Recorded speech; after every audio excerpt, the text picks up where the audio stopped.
It's going to be hard to step away from that, where weekly you're meeting with kids on a Wednesday night, having a service, and even the conversations, probably even more of the conversations that happen after a Wednesday night service, where you're getting to really know the kids and what they're going through, good and bad, and just being able to do life with them in the way that we were able to, and be with them as they grew. You know, we had a get-together last week, and I saw, you know, these new 7th graders come in, and they stand there and they don't know what to do during worship, and I had a flashback of watching these 7th graders go from 7th grade to 8th grade to 9th grade, and usually by 9th grade they start to really, really worship without abandon, and it just that's one of the things that blesses my heart the most. So I think watching that transition and just watching them let go for the Lord is going to be one of those things that I miss a lot.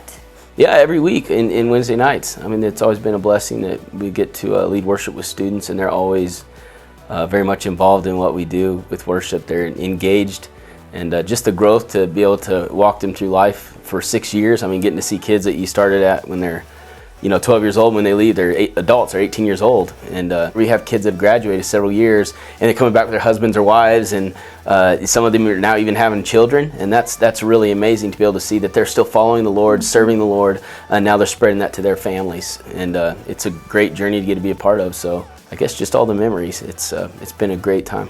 Yeah, we had a lot of great memories of Vision Retreat, just the process of setting everything up, and just really great spiritual moments on the services and the kids' response. We had some really great stories that of exciting things. One, I broke my back. The other one, we saw a deer get shot in camp. Those were both exciting moments. It was a couple years ago when we were on the way back from Colorado Springs, and what was supposed to be about a 6-hour drive ended up being a 12-hour drive, and it was a very long day where we had to stop every hour. Every 30 minutes to an hour, to swap batteries out. You know, we could have lost our patience. We could have gotten so frustrated in that situation, and I have to brag on Nathan as his wife, just watching him and how he handled that situation. And he used it as an opportunity to teach the guys about some vehicle maintenance. Out of all of our trips, that's the one that sticks out the most, and it probably sticks out the most because it was a long trip, but we had so much fun. It was fun, it was crazy, it was hard, it was hot, but it was definitely, I wouldn't have changed that day. So yeah, we'll miss those times. I was just thinking about, Vision Retreat even this year. Didn't get to happen mostly because of COVID, but also because of this transition. And it's just hard to know that last year was the last one that we'll do with this group, and that's not easy. It makes you value every moment that you got before this moment. You know, as we have a kid going into youth, I would love to see just students going into this ministry and then leaving this ministry even more on fire than they were while they were in this ministry, and taking what they have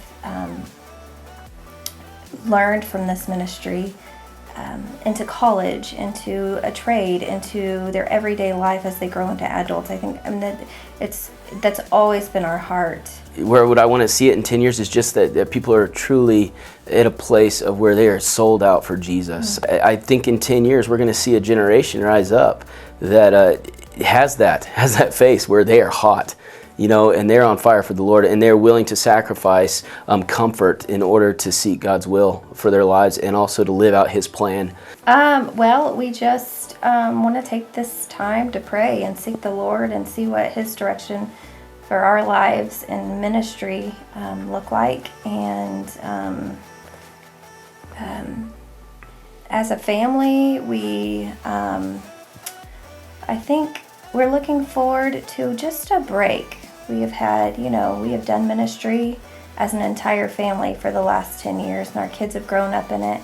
And so I think we're ready for that just time of rest. We're not burnt out, we're not upset at anything, and that's why we're just fed up. It's not like that. We're at a great time in the youth, and after seeking the Lord for quite a while, talking to Pastor Darren, we came to a place of agreement that this was God's perfect timing for a transition. And ultimately, it would be nice if we were leaving this knowing exactly what we're heading into. We don't. We do own a business, and we're going to continue to run that. But other than that, ministry side, here's what we do know is that we will always be in ministry because God called us to that, to youth ministry and young generations. So we'll be in that to some degree.